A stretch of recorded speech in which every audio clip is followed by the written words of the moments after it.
마태복음 9장. 예수께서 배에 오르사 건너가 본 동네에 이르시니 침상에 누운 중풍병자를 사람들이 데리고 오거늘 예수께서 그들의 믿음을 보시고 중풍병자에게 이르시되 작은 자야 안심하라 내 죄 사함을 받았느니라. 어떤 서기관들이 속으로 이르되 이 사람이 신성을 모독하도다. 예수께서 그 생각을 하시고 이르시되 너희가 어찌하여 마음에 악한 생각을 하느냐. 내 죄 사함을 받았느니라 하는 말과 일어나 걸어가라 하는 말 중에 어느 것이 쉽겠느냐. 그러나 인자가 세상에서 죄를 사하는 권능이 있는 줄을 너희로 알게 하려 하노라 하시고 중풍병자에게 말씀하시되 일어나 내 침상을 가지고 집으로 가라 하시니 그가 일어나 집으로 돌아가거늘 무리가 보고 두려워하며 이런 권능을 사람에게 주신 하나님께 영광을 돌리니라. 예수께서 그곳을 떠나 지나가시다가 마태라 하는 사람이 세관에 앉아있는 것을 보시고 이르시되 나를 따르라 하시니 일어나 따르니라. 예수께서 마태의 집에서 앉아 음식을 잡수실 때에 많은 세리와 죄인들이 와서 예수와 그의 제자들과 함께 앉았더니 바리새인들이 보고 그의 제자들에게 이르되 어찌하여 너희 선생은 세리와 죄인들과 함께 잡수시느냐. 예수께서 들으시고 이르시되 건강한 자에게는 의사가 쓸데없고 병든 자에게라야 쓸데있느니라. 너희는 가서 내가 긍휼을 원하고 제사를 원하지 아니하노라 하신 뜻이 무엇인지 배우라. 나는 의인을 부르러 온 것이 아니요 죄인을 부르러 왔노라 하시니라. 그때에 요한의 제자들이 예수께 나와 이르되 우리와 바리새인들은 금식하는데 어찌하여 당신의 제자들은 금식하지 아니하나이까.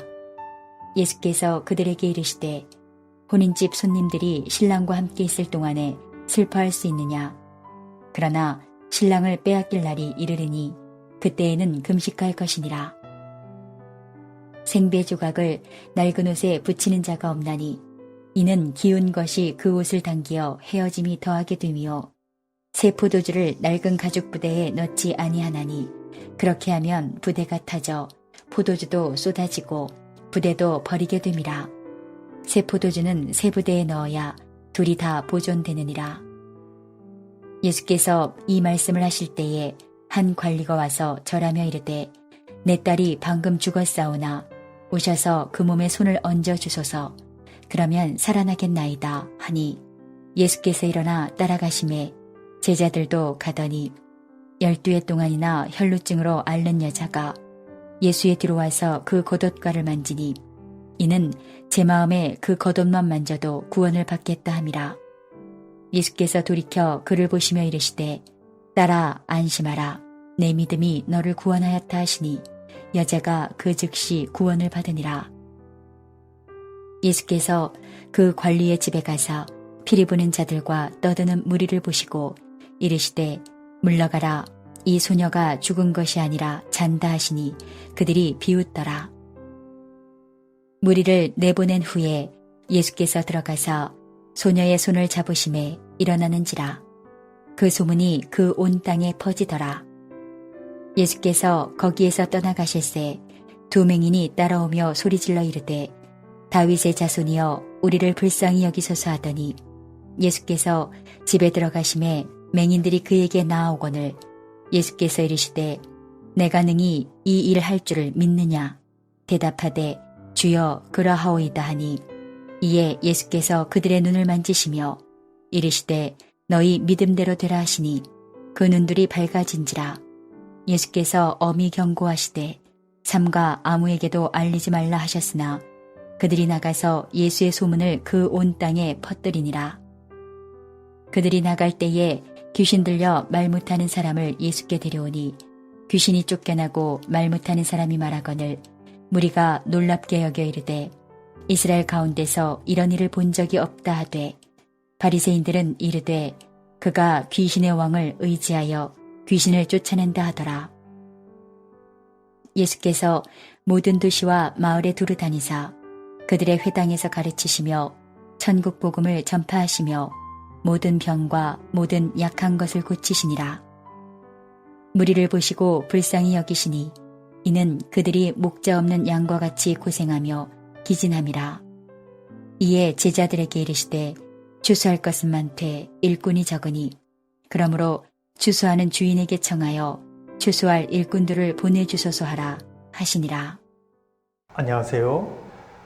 오늘 함께 나눌 말씀의 제목은 마음밭을 잘 관리합시다입니다.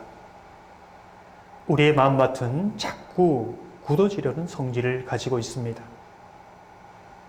가만두면 저절로 돌처럼 딱딱하게 굳어지는 것이지요.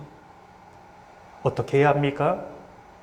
딱딱하게 굳어지기 전에 자꾸 복음이라는 은혜라는 그 물을 붓고 또 부어야 하는 것이지요. 저는 그것을 자기에게 매일 복음을 전하라, 자기 영혼에게 말씀에 물을 부어라 라고 권면해 드리고 싶습니다. 그래야 딱딱해진, 굳어진 이 밭도 시간이 지나면서 부서지고 부드러워집니다. 말씀의 씨앗을 받아들이고 싹을 틔우고 열매를 맺어갈 수 있는 것이지요. 농부가 인내를 가지고 밭을 일구고 물을 뿌리고 씨앗을 심고 잡초를 뽑아냅니다. 바람이 불면 대를 세워 주기도 합니다. 오랜 시간이 흐르면서 아름다운 열매가 맺혀지는 것이지요. 신앙생활도 마찬가지입니다. 인내하며 물을 뿌리고 뿌리는 것이지요. 오늘 본문을 보면 예수님께서 가버나움에 들어가셔서 친구들이 메고 온 중풍병자를 만나게 됩니다. 중풍병자는 친구들에 의해 나왔지만 예수님을 만나면서 육신적인 질병뿐만 아니라 영혼의 질병까지 치유를 받습니다. 우리가 주님의 은혜를 받는다는 것은 무엇일까? 우리의 문제를 해결받는 차원을 넘어 우리의 영혼의 죄의 문제까지 해결받아야 한다는 것이지요. 은혜는 그 깊은 차원까지, 육신에서 영혼의 차원까지 나가야 한다는 것을 말해주고 있습니다. 우리는 오늘 본문에서 세리의 사건을 봅니다. 무슨 뜻일까요? 그가 어떤 밭을 가졌건 복음의 물이 부어지면 그 마음이 녹아지고 회복이 된다는 것을 말해줍니다.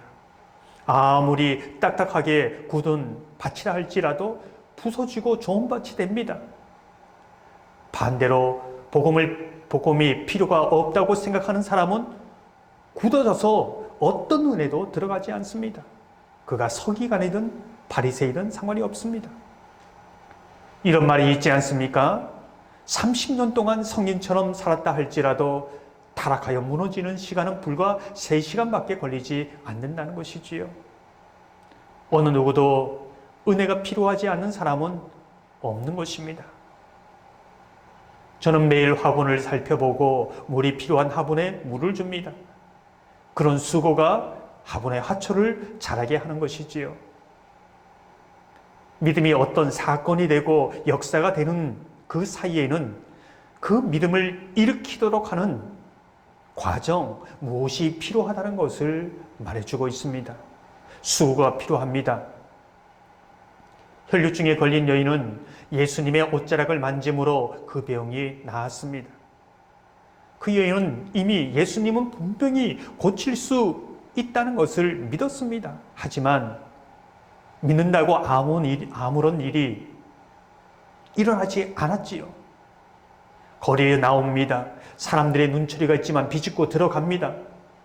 옷자락을 만지는 그 과정을 통해 믿음이 역사가 되고 사건이 되는 것이지요.